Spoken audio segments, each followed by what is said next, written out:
Welcome to the Workamper Show, a podcast devoted to helping you discover how to finance your RV travel dreams. I'm Steve Anderson, the president of Workamper News. Each one of our episodes will either introduce you to people who are already living the RV lifestyle or to opportunities to work short-term jobs. You'll also learn how to hit the road the right way and make the most of every opportunity. Now let's turn over today's show to your host, Greg Gerber.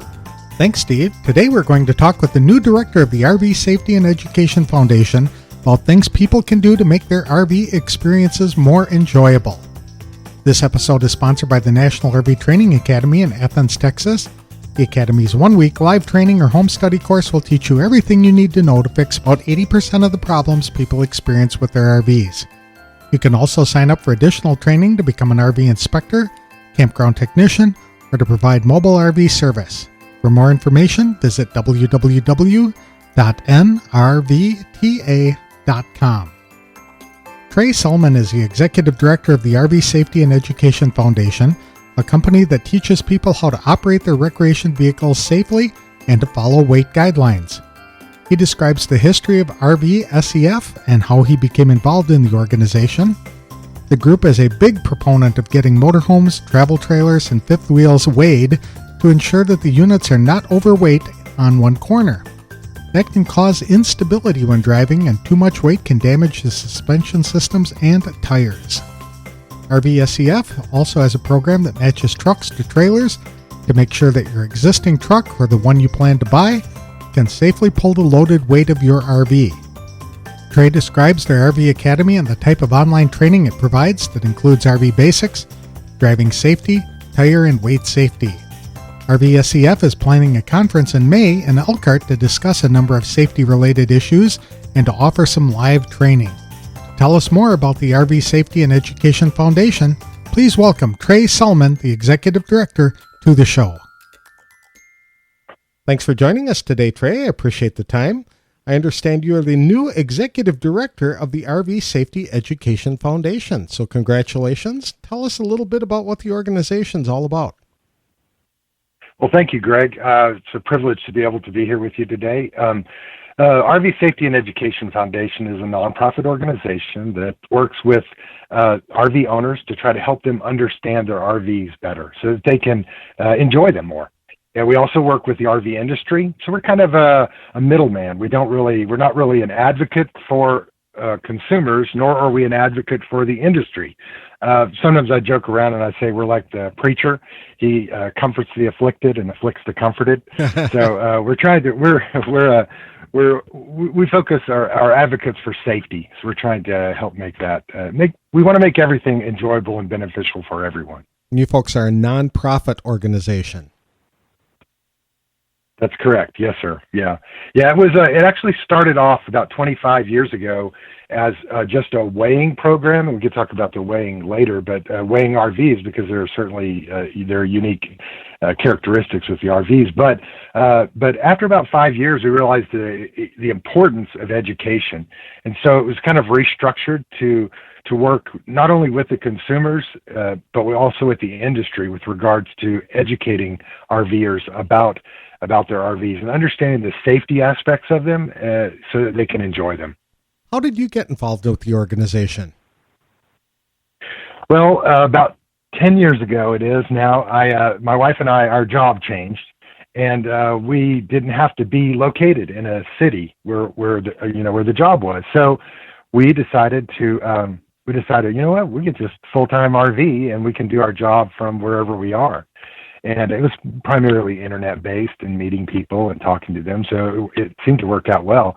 So after about a year of doing that, we were looking for other part-time jobs to help supplement our income, and a job came up being a RV weighing team for this organization.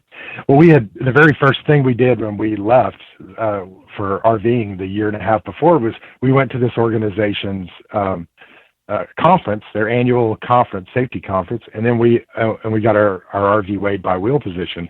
So when this opportunity came up, we jumped on it, and we were given the opportunity to be able to become a weighing specialist team. And we were trained for a while, and then we've been weighing for about 8 or 9 years. And then as the current executive director was needing to retire, he was looking to retire, they asked us to take the reins of the organization to do that. So that's kind of how it evolved into that. And let's give Walter a plug. Walter Cannon is the founder and former executive director of the foundation. Very nice. That's correct. A true visionary when it comes to RV safety.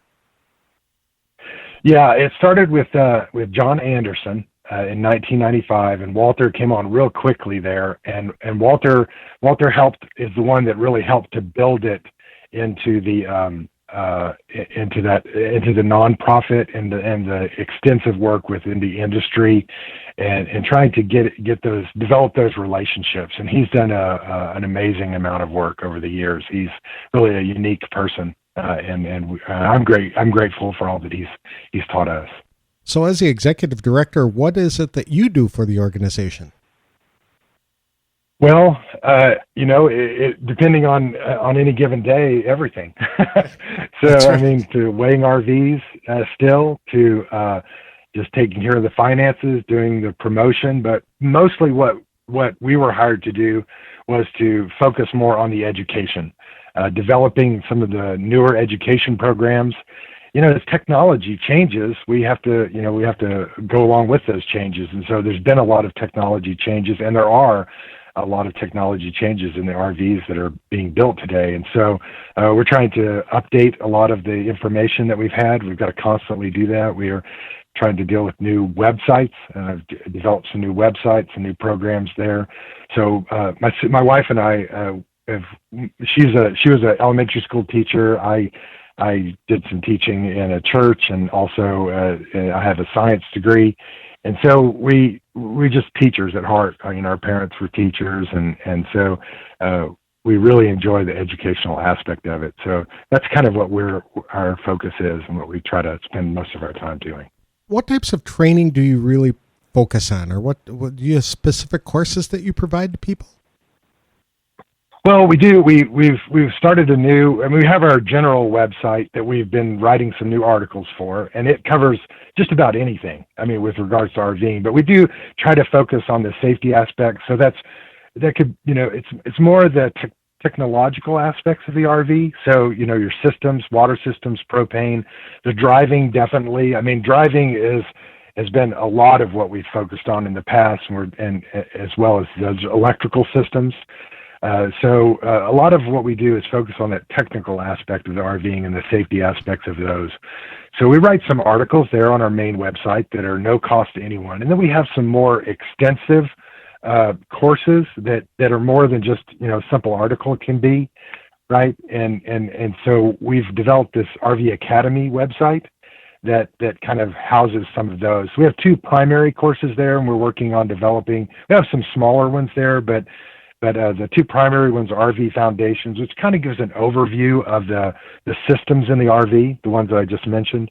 And then our other one is a driving safety course, which it's a great little course. It's trying to focus on the differences with regards to driving safety from our normal use of passenger cars to these big vehicles. So we're not trying to reteach all the driver's ed that people have, known and done for 50 years. We're trying to focus on the driving aspects of these larger vehicles and what's different about that. And so a lot of the insurance companies appreciate that, and they even give insurance discounts for taking the course. So that's really nice to be able to have that as well. It is absolutely essential training if you are going to be buying a motorhome or a fifth wheel or even a big travel trailer, to take that kind of driving course, because all of the dynamics of driving change with that big amount of weight being pushed down the highway, doesn't it? Yeah, with regards to stopping distances, just turning, simple maneuvers that we're used to doing. They've become second nature to us. And then different distractions. One of the biggest safety issues that always is in our driving is distractions, right? And but there are even different distractions when we're in a large vehicle. We have these big. Just one quick example: we have these big, beautiful windows to be able to see the country as we drive by.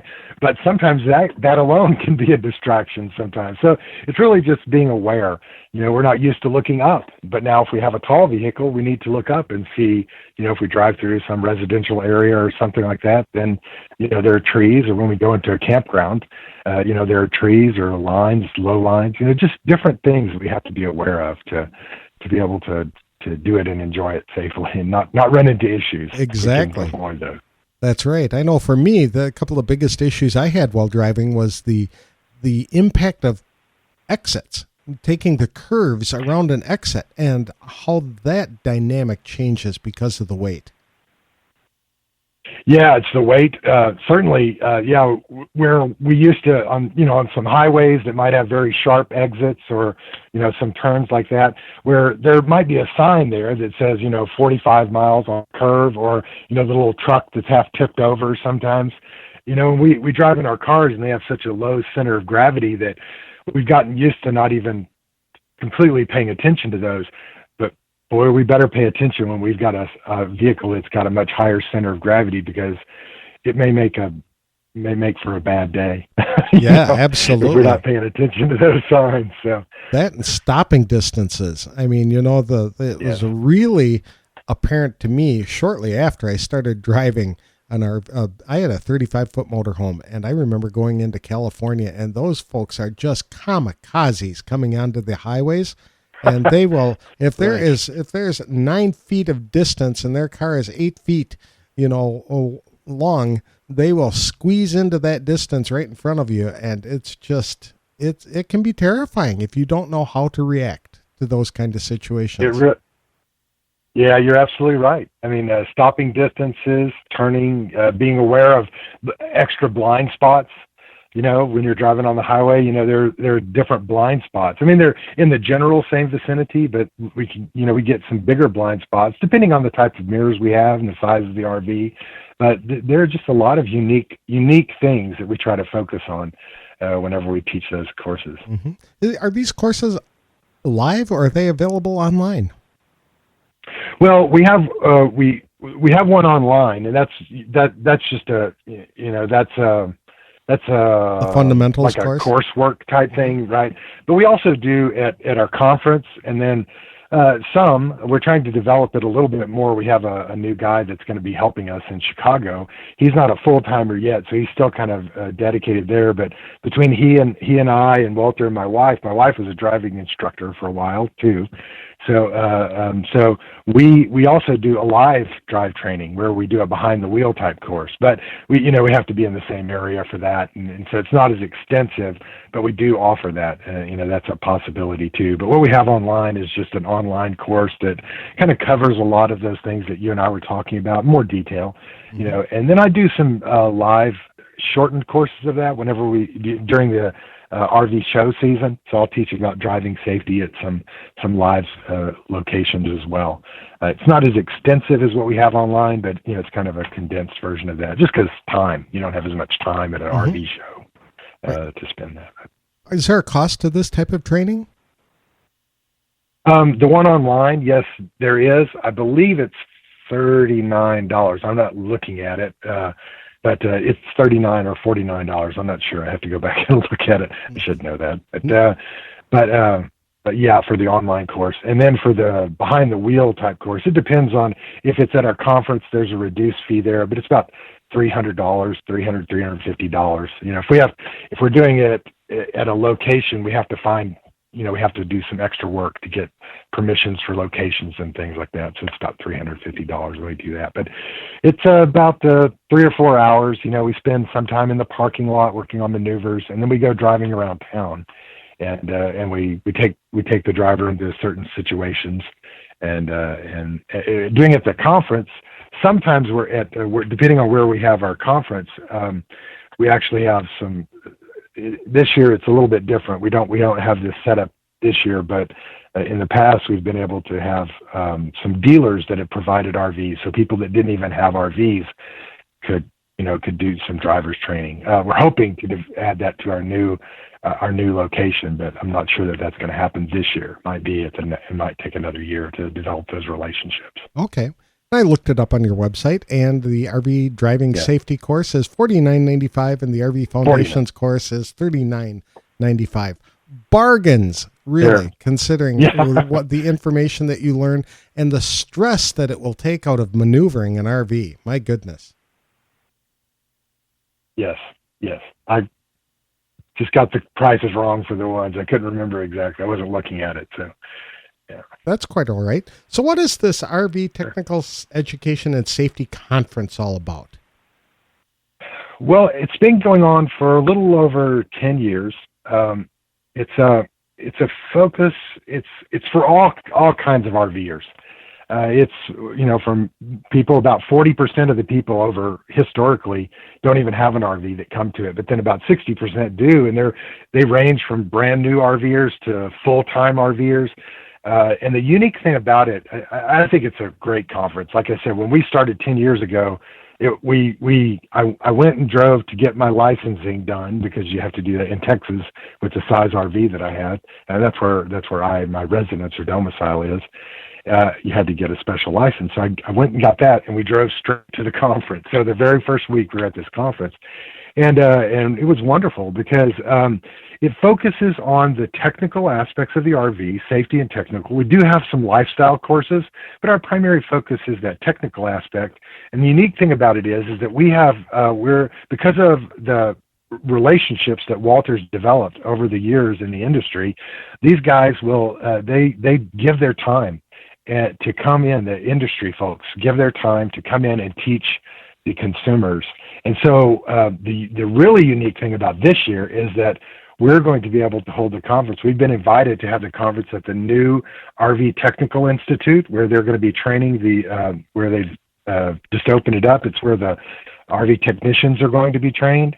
And so they've said, again, because of Walter's work over the years, they invited us in to do that. And so we're really looking forward to that, because it's a whole brand new remodeled facility, new instructors there. These are the guys that train the instructors. So they're going to be teaching consumers. And most of the time they're working with technical guys, or, guys that have been trained before or want to be trained, but they enjoy it so much because they actually get to work with consumers. So it's kind of a fun thing for them to do, a little bit different. And it's a one-on-one. It's not a relatively big conference. We try to keep it under 100 people, so that the relationships and the time there, the classes are usually about 10 or 15, people in a class at any given time.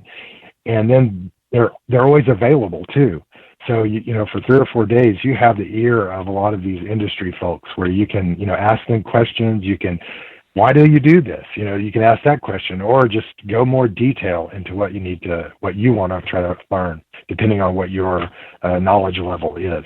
So I think it's really a great conference. Looks like there are 40 different educational sessions planned over the 4-day period, and it's only $249. Another bargain. Yeah, and I even want to just let you know, we have a coupon code for Workamper folks. So it's just that'll help a little bit, even more with that. So the code is all caps. It's Workamper 20A or 20A. Very good. So, so that would give another little coupon there for the folks at Workamper. That's a great idea. So these classes are designed specifically for RVers, or just people who bought RVs and use them, not necessarily for technicians, right? Yeah, this is solely for consumers. This is not for, the conference is for consumers. It's for RV owners, so that they can understand their RV, but you get to go into a little bit more detail. Our online course covers it to a certain extent, but you're getting the courses. We don't try to cram them all together, even though there are a lot of courses over that time, over the 4 days. We try not to cram them. We usually only have about 4 sessions a day. So there's about an hour and a half. So the instructor has plenty of time to cover the topic, to answer questions, to talk about things. And then we even put time in between so that they can answer, between the courses, so that nobody's rushed getting to another class. We're really trying to help folks enjoy that RV and understand it better. There's a lot that we need to be able to deal with as we travel on the road. Just yesterday, my water heater failed. It's a 20-year-old water heater. It made it a long time. Made it longer than the water heater in my house did. So that was kind of unique. But my water heater failed. It's 20 years old. They're not really designed to last that long, And so now I'm in the process this afternoon of replacing my water heater. But I wouldn't have been able to do that without some of the training that I've received over the years from these guys. And so it's we think it's a very valuable course. And when is it planned? This year it's in May 13th through the 17th, and it's in Elkhart, Indiana, which is kind of the birthplace of a lot of RVs. About 80% of the RVs are built right there. So that's where it's going to be held this year. Are you guys offering a behind the wheel training course at that event? Yes, we are. We already have a number of people. About half of our slots are already filled up, but we still have a number of slots. I'll be teaching some of it, but we have our guy that he's a CDL trained operator, and he comes in and he takes a lot of the training of that. So between he and I, my wife, and Walter, the four of us kind of cover that. So we try to get as many people before and after the conference that want to do that. And that usually fills up fairly quickly. Like I said, about half the slots are already filled up right now for this year. But yeah. One of the things that you folks talk about a lot about is RV weight. Why is that so important? Well, RVs, again, they're just unique vehicles. As we talked about from a driving standpoint, they're very unique vehicles. And this whole organization was born out of that, like I said, 25 years ago, was born out of the issue. And it shows up in a lot of different places, but the primary safety concern is the tires.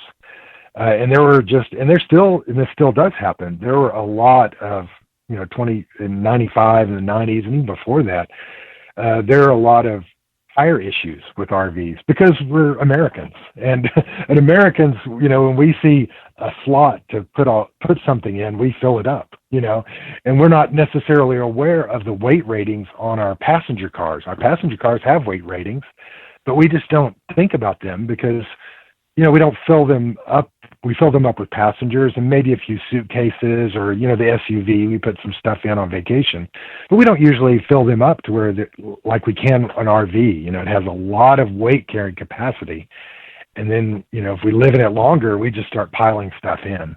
And before we realize it, we're just overloading things. And so tires are being overloaded and blowing tires and having issues with those. And so as we started weighing them and seeing that, we saw that there was a very unique issue with RVs, and that has to do with side-to-side balances.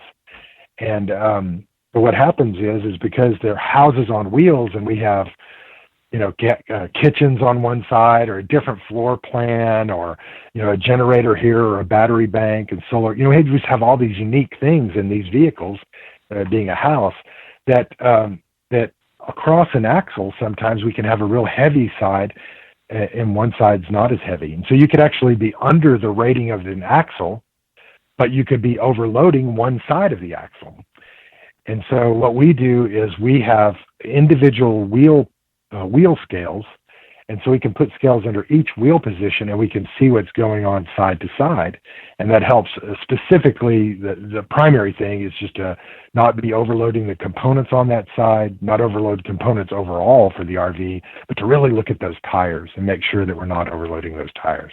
And it is very easy to do, like you said, just fill things into positions. But a lot of people like to rearrange their RV a bit, and they'll move a couch or they'll move a dresser. I guess they don't have dressers, but they'll move other types of furniture or something like that around to get a better feel. And in doing that, they actually overweight a particular axle or tire. And so your weighing process shows them whether they have done that or not so that they can go back and change it and make it more safe. Yeah, that's true. We've done some remodeling on ours over the years.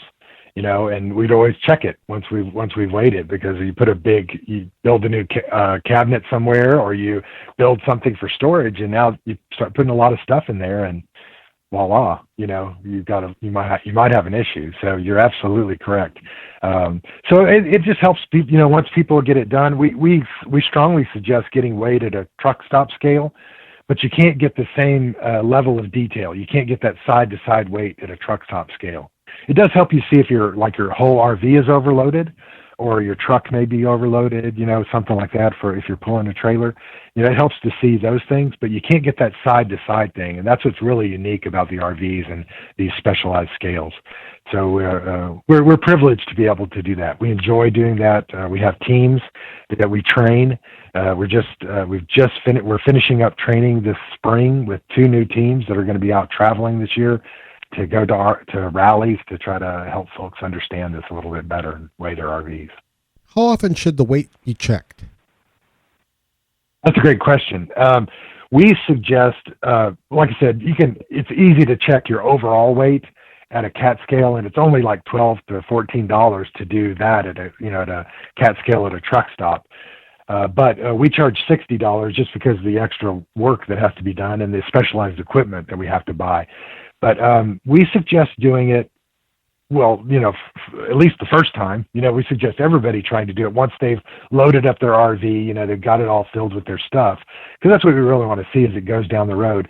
And then we suggest probably every 3 or 4 years, or, as you said, if you make some major changes, like if you do some remodeling, or some kind of a major change where there's some differences, some significant differences of heavy things that go on with that RV. Maybe you add a new component, or you add a battery bank and some solar panels.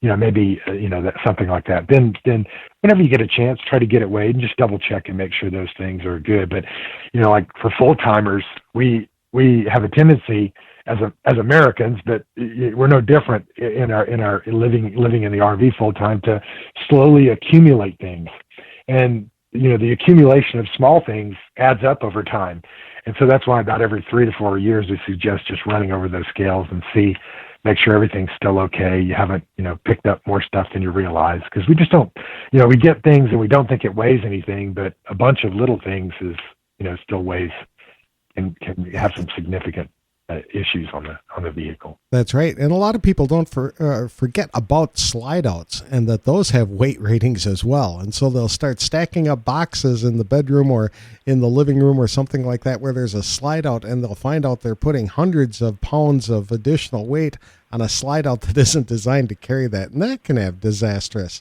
consequences as well. So it is really important to pay attention to RV weight frequently, or at least be mindful of it. Right. Mm-hmm.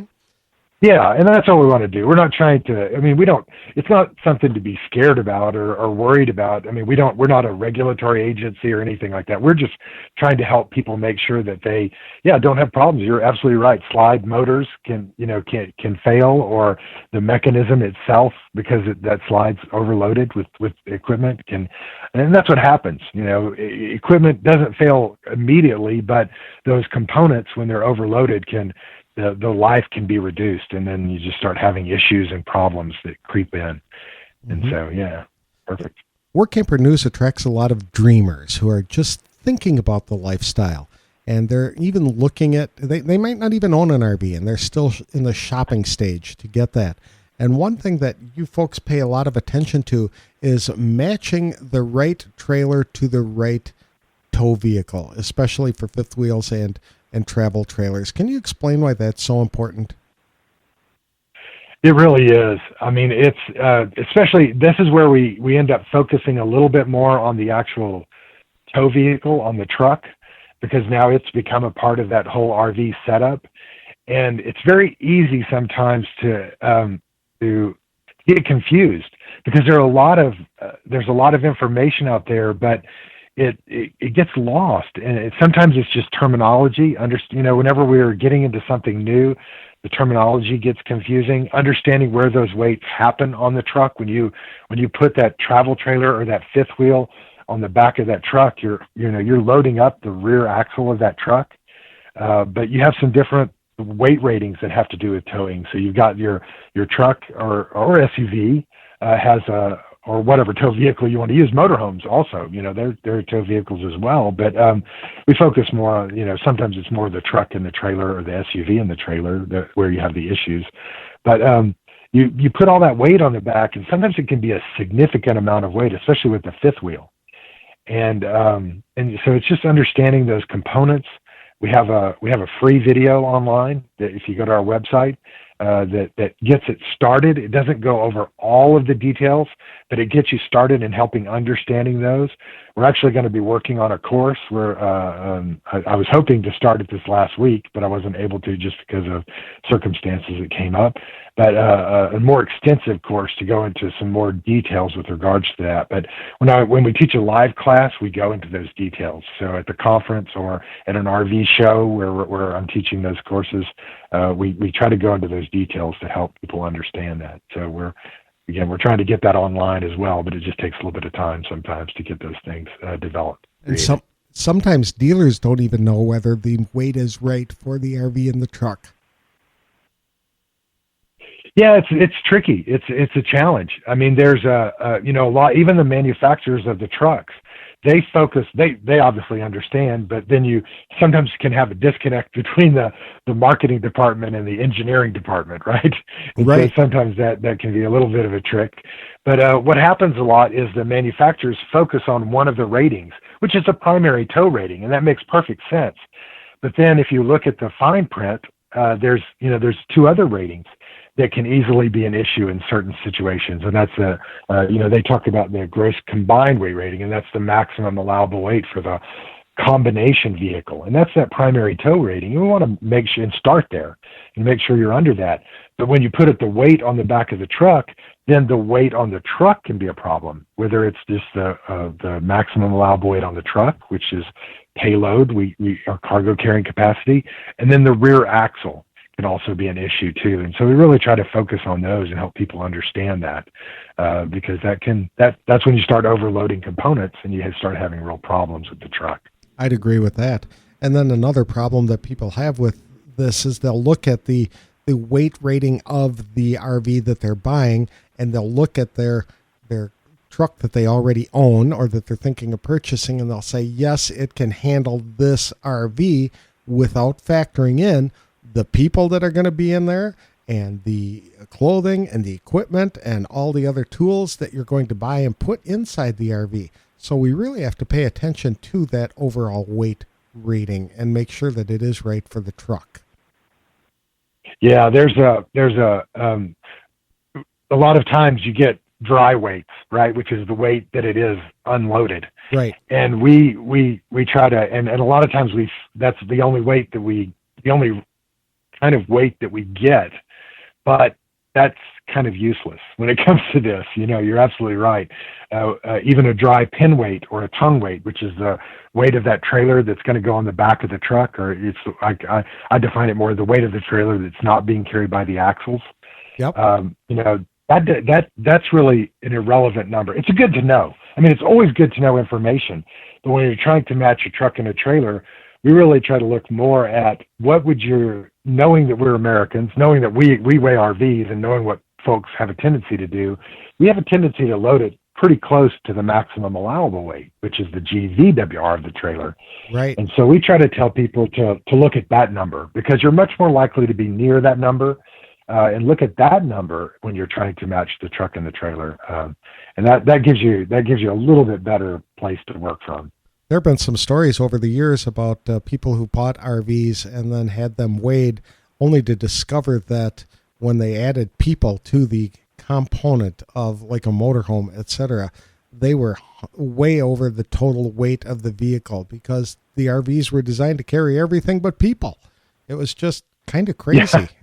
So yeah, it's very important to pay attention. Yeah, you're absolutely right. It's tricky sometimes how they design things, but and they used to do it one system when it talks about cargo carrying capacity, and then in 2008 they kind of changed the way the system works, and anytime you do that, there's always going to be a plus and a minus, right? We always have concessions that you have to make, And so they used to factor a full tank of water in, but now they don't, because a majority of people don't carry full tanks of water with them, but some do. Mm-hmm. So, but they do at least tell you on the sticker, they do tell you that this does not, a full tank of water weighs this. So you need to be aware that if you want to put water in, then that's going to be some of it. They used to include your specific example with people. They used to include people that weighed 150 pounds for every seat belt that was in the motorhome, and they don't do that anymore. It's still 150 pounds, but they just tell you how many seat belts they have. So they've changed the name of the label to for motorhomes, it's called the motorhome occupant and cargo carrying capacity. So they don't include any people, but they do at least put in the name. You've got occupants are cargo now. So we've become cargo. So. Do you folks hire work campers? Absolutely. The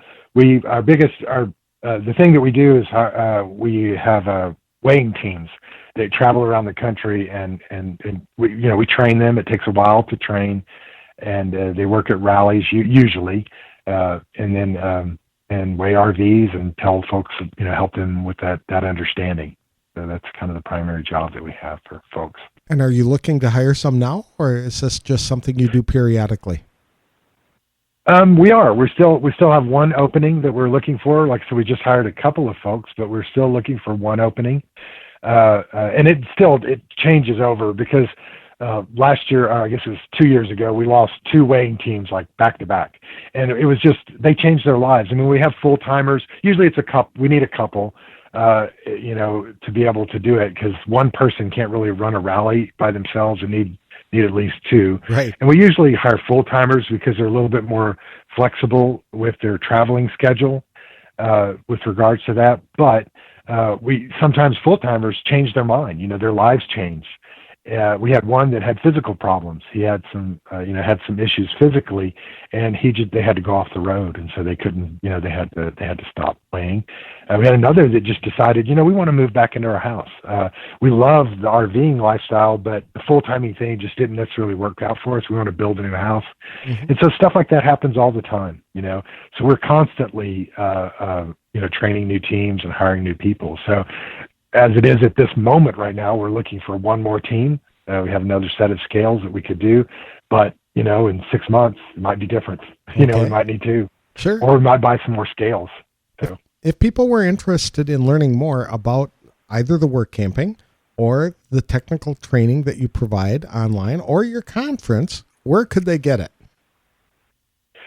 Our primary website is RVSafety.com. That's RVSafety.com, and everything can be accessed from there. We have our the weighing team. A general description of it is there. I think it's a fairly extensive. It gets you an idea of what's going on, and then as we go through the process, we obviously do more training on that. They help people understand more, so they can see what a weighing team consists of for the most part there, and then how to contact us through that. And then our RV Academy, which is the online courses, can be accessed through, it's rvacademy.com, but you can access it through both sites. They have links both ways, so you can get there. Our technical conference is all available. All that information is available there.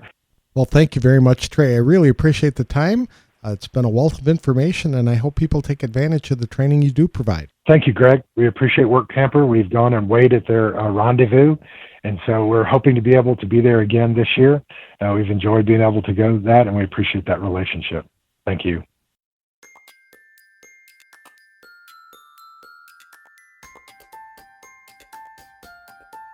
A lot of people really don't understand the importance proper weight plays in RV performance. It's easy to go overweight in an RV by the time you bring in food, clothing, equipment, and people, then fill the propane and water tanks. Weight is even more important when driving down the highway. Stopping distances are increased and negotiating curves becomes more difficult. I'd like to thank Trey Selman for coming on the show to talk to us about common RV safety issues. I remember when I first started driving my motorhome because there were a lot of white-knuckle experiences as I was traveling down the road. One of the main reasons why I bought a motorhome is because I never wanted to back up a fifth wheel. Most people never get any kind of formal training on backing and driving an RV when they buy a unit. Fortunately, groups like RV Safety and Education Foundation provide affordable training and tips that can help keep you safe and take the stress out of travel. Their conference, which takes place May 13th to 17th in Elkhart, gives people an opportunity to get driving lessons, get their RVs weighed, and sit in on more than 40 technical and lifestyle classes. You can also learn how to fix your RV and better use some of the equipment on board. You can find out more information about RV Safety and Education Foundation by visiting www.rvsafety.com. You can also find a list of courses offered online, as well as information about the conference in May. It's a great group that benefits a lot of RVers, and I encourage you to check it out. Workamper News, a magazine and online publication, connects RVers to full and part-time jobs around the country. Whether it is running a business from your RV or working short-term jobs for a variety of employers, Workamper News can give you information to help plan a course to live your own dream and get you on the road faster than you thought possible. For more information about opportunities to live, work, and play in your RV, visit www.workampernews.com. This episode is sponsored by the National RV Training Academy in Athens, Texas. The Academy's one-week live training or home study course will teach you everything you need to know to fix about 80% of the problems people experience with their RVs. You can also sign up for additional training to become an RV inspector, campground technician, or to provide mobile RV service. For more information, visit www.nrvta.com. That's all we have for today's show. Next time, I'll be talking with two more couples who are exploring the RV and work camping lifestyle. They share their experiences attending last year's Workamper Rendezvous. Thanks for listening.